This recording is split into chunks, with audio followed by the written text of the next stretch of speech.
Greetings, ladies and gentlemen, it is I am the one and only Mexi here once again, and I am back for the likes of the Mexi Toys videos. Ladies and gentlemen, welcome back for some more of Let's Play of Sonic the Hedgehog, or most people call it Sonic the Hedgehog 2006, for the Xbox 360/PlayStation 3. So, last time, we essentially did manage to continue playing through the very hard mode, but this time it appears to be by the forms of the beginning portion of Silver's very hard mode, which is, to be more specifically, not only we did tackle one stage, but 3 stages, which there are Crisis City, Tropical Jungle, as well as Dusty Desert. So today for this video is about the fact that we're going to be continuing things on in Journey forms within very hard mode, in Journey forms within Silver stages, and relatively speaking though, we're once again going to be able to actually tackle through 3 stages in particular, which there are White Acropolis, as well as the forms of Radical Train, and of course Aquatic Base. So, and as you can see right there, since we're now onto White Acropolis, as you can tell, basically though, not only about the fact that in the beginning portion of this entire stage is actually going to get a lot more longer than the forms of how it does it on not only on normal mode, but also on hard mode as well, at least as far as for my circumstances anyway though. But I'm pretty sure this entire section plays pretty similar to the forms of how it does it on Shadow's beginning portion of White Acropolis for sure, except the fact that the biggest difference is there, obviously is about the fact that we're going to be taking control of Blaze the Cat. And sadly to tell you for this point guys, this will be the final time we're going to be seeing Blaze the Cat in action, as well as playing as her during the forms of this entire Let's Play itself. Because obviously though, like I said before, since in Journey forms of on Monday, that when it comes to able to experiencing players Blaze the Cat in general, in Journey forms within very hard mode, that she was the only playable in Journey forms within, well, that was the only time that you were able to be players Blaze the Cat in Journey forms have been a very hard DLC in regards to the forms of those silver levels, at least as far as I'm usually concerned with that particular matter. So, yeah, it's a little bit unfortunate though, but regardless of everything else though, is about the fact that at this point in time, aside from the fact that until whenever we get to the forms within Kingdom Valley, obviously though, they will be able to actually play as Sonic the Hedgehog for the final time, just before we're able to actually go straight into not only Silver as the main focus, alongside with the forms of Shadow, Rouge, and E123 Omega, which as a result, yeah, we should probably save that particular topic until for later, to be more specifically, until next week or so, because relatively speaking though, is about the fact that, I can't even believe by saying this, is about the fact that we're pretty much onto the halfway point right now, in terms of the forms of the very hard mode itself, just because no matter what though, is about the fact that, sure, no matter what though, is about the fact that sometimes, going through, section to section might take a bit of a long process to able to get to this point, especially noticeable because, like I've already established that since in Journey falls within Sonic's very hard mode, that's basically, it's a good thing I decided able to edit out all those loading screens in general, just because, well, you know what I'm saying, it's actually getting rather boring whenever you're trying to able to sift through so many of those loading screens in the process. And it's also worth noting for, yeah, of course, that the entire controls image, alongside with the forms of a brief description, is basically unchanged compared to the forms of how it does it on when you first time experiencing certain stages like this, you know? So, but anyway, a few things I want to talk about this for the sake of time, and that's what appears to be about the fact that recently today's date, of course, there is the 10th of April today, in some cases in 2024 today. So, for those of you probably wondering, yes indeed, about the fact that recently, that Tiana, the frog, that she's now starting to be able to be doing her new Let's Play, in terms of the forms of the Mexi Toys YouTube channel by now, and if you probably couldn't tell already, yes indeed, we've decided able to tackle through Princess Peach Showtime for the Nintendo Switch, in some cases the most recent Nintendo Switch game as of now. So as a result, no matter what though, I'm sure that Tiana, she will be really looking forward to able to actually experience the entire game, not just by the forms of the entire Let's Play, but also able to experience the game for the sake of the forms of just for entertain certain values or anything else like that. Just to know about the fact that I'm pretty concerned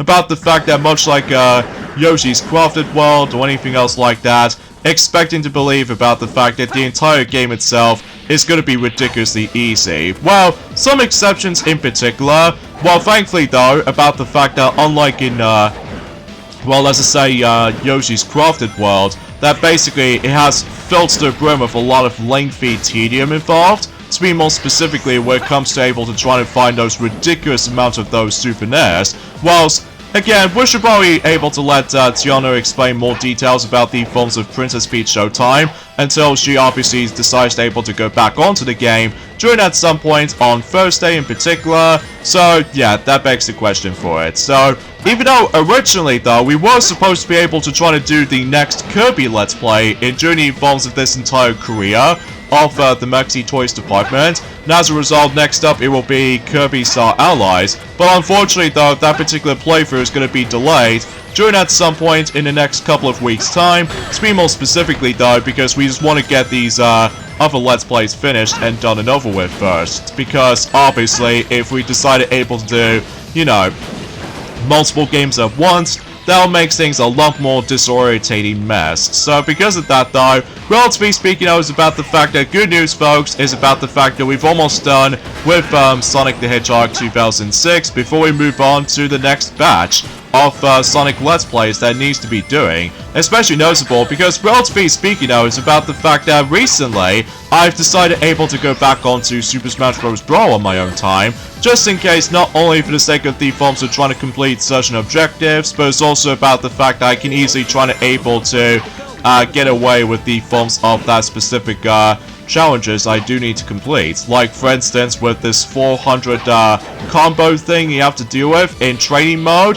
And thankfully though, I found the easiest solution about this, and that's what appears to be about the fact that all I have to really do is to create a custom made stage that is likely in a box kind of stage. And as a result, you have to surround all these opponents, and basically if you try to select Lucario, and basically though you can able to charge up the Aura Sphere, and then basically though that way it actually builds up the insane amount of combos, which as a result, that way it works for me. And then also worth noting for, it's probably best if we're able to actually set up not only one, but 3 CPU opponents. So it doesn't really matter what characters you're going to be selecting for the CPU department. So that's the way I always attempt to do that. Although some players might able to do things a little bit differently. Because honestly though, trying to able to tackle through every single characters for the sake of doing combos individually might take a very long time to me. So because of that though, at the very least I fully appreciate about the forms of trying to do that technique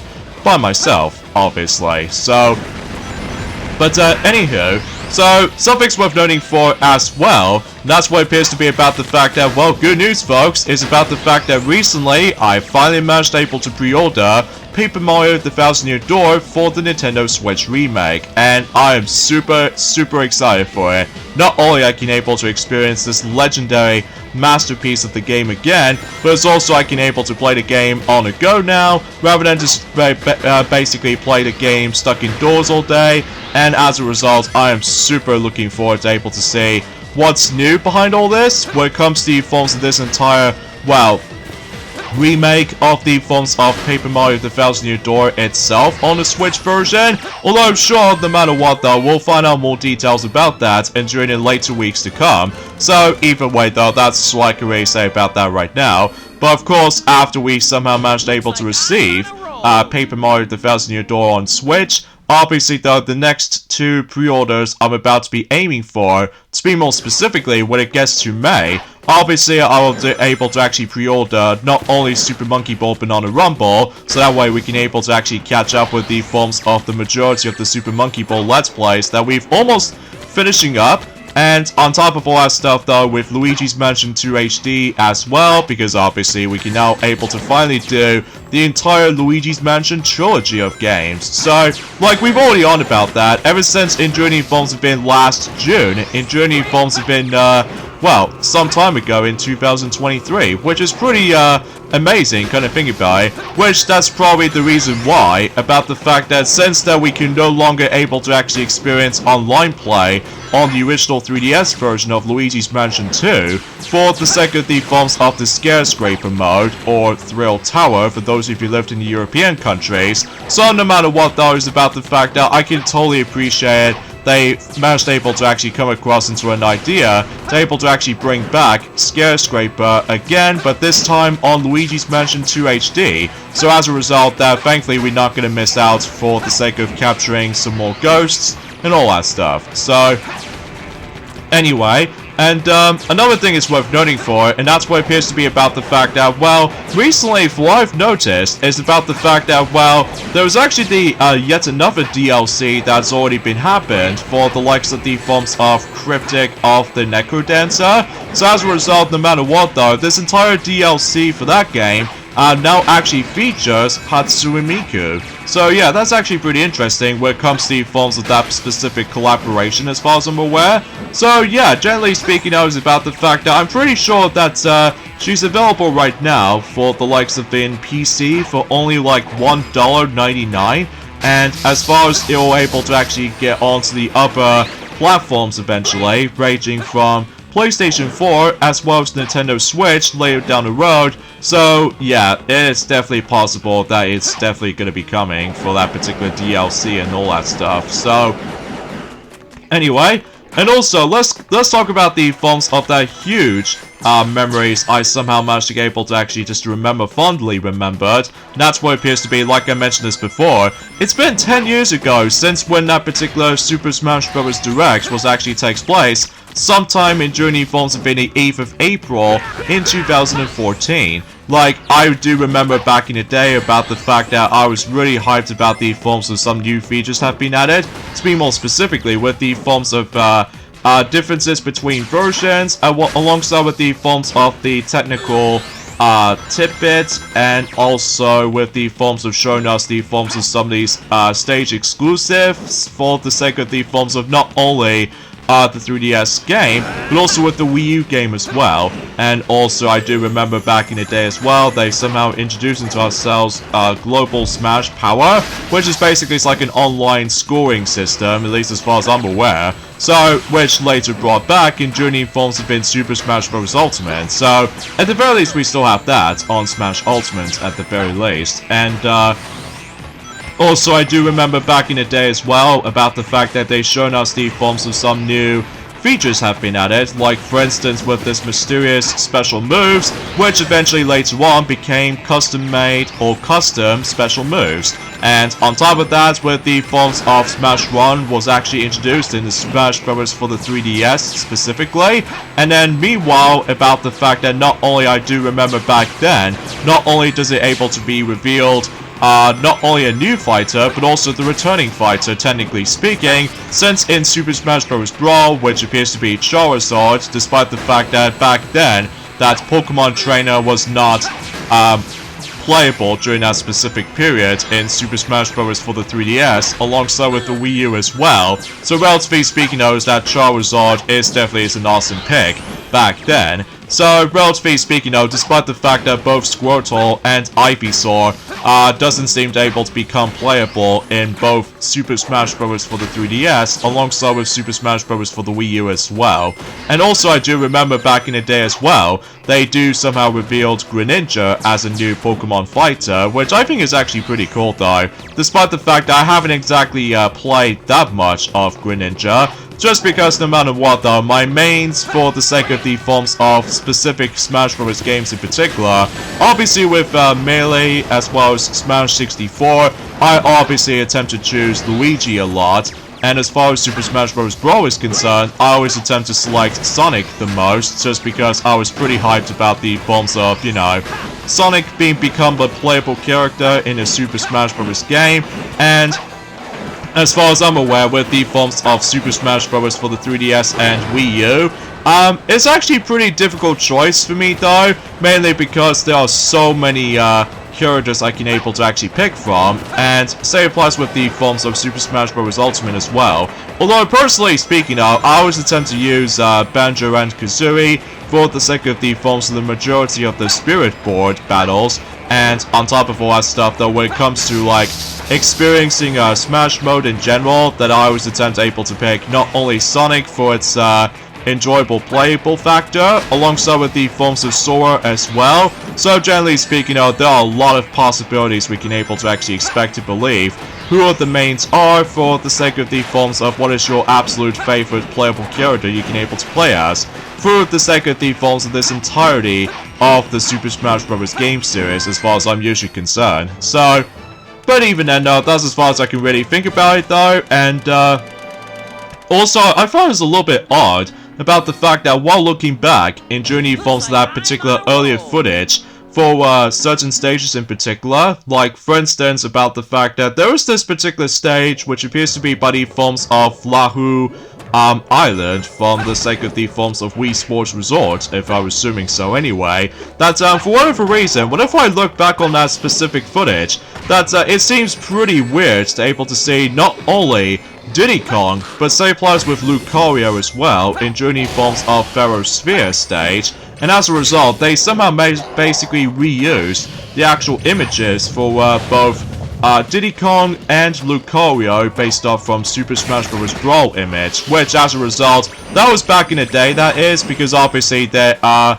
Sakurai once able to improve the image quality for the majority of the forms of the playable characters' portraits. So, understandably so, especially noticeable back in April in 2014, that Smash Bros. For the 3DS and Wii U is still in development. Well, usually relatively speaking, while adding some gem pack full of content when it comes to the forms of not only direct presentations, but also with the forms of some of these Twitter drops every now and then. So, but anyway, and also I do remember back in the day as well about the fact that I thought it was a little bit odd too about the fact that when it comes to the forms of Smash for the 3DS, always attempt to release that game first, whilst the Wii U version will come later. So, for instance, about the fact that it did manage able to say sometime in summer 2014 in the 3DS version, whilst we have to wait until winter season for the Wii U version. So, because of that though, yeah, it seems very odd, to say the least, which that was before, when Mario and Sonic at the Rio 2016 Olympic Games did the same thing, except the fact that obviously with the 3DS and the Wii U versions are pretty much close to each other. Journey informs of it not only in spring, in 2016 on the 3DS version, whilst the Wii U version did somehow came out during at some point in summer 2016 to able to actually catch up for the release schedule for able to release around the same time as when the actual opening ceremony starts for the sake of the forms of Rio 2016 Olympics. So, but anyway, and also I found it was a little bit odd while looking back on Journey forms within that particular information about the fact that when it comes to the forms within the 3DS version, when it comes to musical pieces, that they obviously do manage to contain only 2 of those specific musical pieces. Journey forms within every single 3DS stages as far as I'm concerned. So yeah, that seems a little bit odd concerning. So, anyway, let's talk about the forms of another topic at this point, and that's what appears to be about the fact that I've noticed there was actually that particular top 10 most highly anticipated films to ever go to its release for this year's summer movies, and as a result, the one I'm looking on right now, which appears to be Fandango's. So, as a result, he did somehow manage to bring in the top 10 most highly anticipated films for the sake of the forms of what's going to be releasing for the sake of the films of this summer in this year in particular. So those are Brutalland, based off of the video game Brutalland, and there's also the Garfield movie, The Fall Guy, The Watchers, Kingdom of the Planet of the Apes, Inside Out 2, A Quiet Place Day 1, Despicable Me 4, Bad Boys, Ride or Die, and finally Deadpool and Wolverine. So, I suppose no matter what though, is about the fact that for 10th place goes to Brutalland, at least as far as I'm usually concerned with this point, and number 9 goes to the Garfield movie, and number 8 goes to The Fall Guy, and number 7 goes to The Watchers, number 6 goes to Kingdom of the Planet of the Apes, and number 5 goes to Inside Out 2, and also number 4 we have A Quiet Place Day 1, number 3 goes to Despicable Me 4, number 2 goes to Bad Boys, Ride or Die, and finally number 1 is of course Deadpool and Wolverine. I think I've already said that particular order of films twice, so I suppose we don't want to able to repeat that particular thing again, but either way, I digress. So, yeah, pretty good selection for the sake of the films of the top 10 most highly anticipated films that's going to be releasing in this summer. So, honestly though, I'm super excited about the films of, you know, Inside Out 2, and as a result, I am really looking forward to see what really happens after the events of what the first film has been ended. So, but I'm sure enough though about the fact that a lot of people out there are also very excited about that as well. So yeah, you probably get the idea about that. So, and it's also worth noting for us about the fact that since that we've technically already played as Shadow in one of those specific very hard modes in Journey Bones within this particular stage right here, well obviously though is about the fact that we'll hopefully try to play as Shadow again and during at some point once we get into the most, you know, time-consuming, very hard mode in particular, which as a result, believe me while I'm saying this, I'm honestly not looking forward to able to actually experience very hard mode where it comes to able to go into Shadow stages in general, which we shall see what happens during that specific time, because, you know, it's gonna be too much busy work. So, yeah, we'll get on to more details about that until next week. Or should I say, the final week, for the sake of the films of the majority of the uploading schedules for Sonic the Hedgehog 2006. So, anyway, the next thing I want to say about this, in regards to the films of today's discussion, and that's what appears to be, I did somehow manage able to found out for that specific website in general, which appears to be Buddy Films of BFF or BAFTA, which I'm not exactly sure what that stands for, but basically, they did somehow posted something about the films of the players poll, and this time around it appears to be by the films of the most iconic video game characters of all time. So relatively speaking of, while I've double checked on the actual list itself, I will say that particular list is very controversial, especially noticeable because I honestly have no idea they've come across that specific decision for that particular poll system as far as this is concerned, and relatively speaking though is about the fact that honestly caught me off guard whenever I managed able to come across into the number one, the most iconic video game character of all time when it comes to that particular poll, which I'll explain more about it if we managed able to discuss upon. They did somehow manage able to list it for about a grand total of 20 characters for the sake of the films of that specific poll, and no matter what though is about the fact that they did somehow manage able to bring in a multitude of characters based off from different franchises. Like number 20 goes to Nathan Drake from Uncharted, and number 19 goes to Ellie Williams from The Last of Us, and also number 18 goes to Kazuma Karyu from the Yakuza series, at least as far as I'm concerned.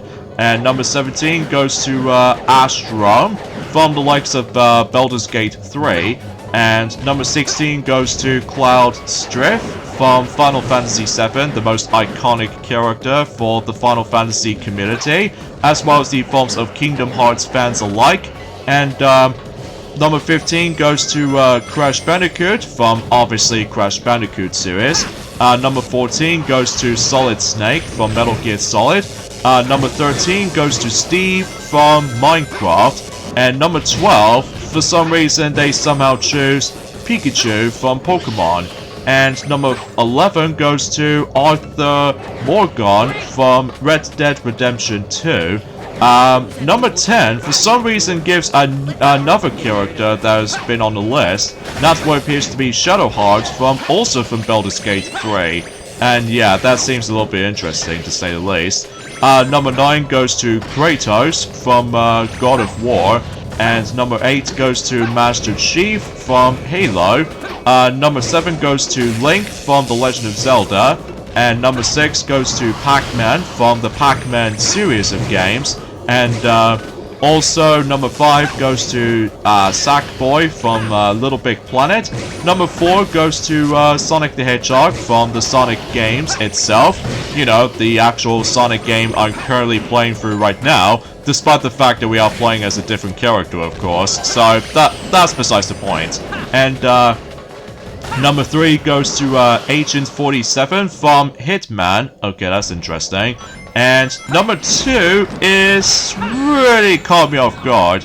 That's what appears to be Mario from the Super Mario series. So, yeah, and for some reason they choose number 1 as in Lara Croft from Tomb Raider series. So, yeah, this particular ending portion right there just makes no sense to me. Like, as a result, everyone else keeps on calling Mario Mr. Video Game because obviously he's the most iconic and definitive video game character of all time for the sake of reasons, because obviously Mario's Italian, alongside with the forms of how in fact he has his mustache, and as a result he's a plumber after all. So because of that though, yeah, I honestly disagree with this list, especially noticeable because I will still say that Mario, he's the most iconic video game character of all time, because he's the Mr. Video Game for a reason. So, which, obviously, that's how, about the fact that back in 1981, that back then, he did originally called him,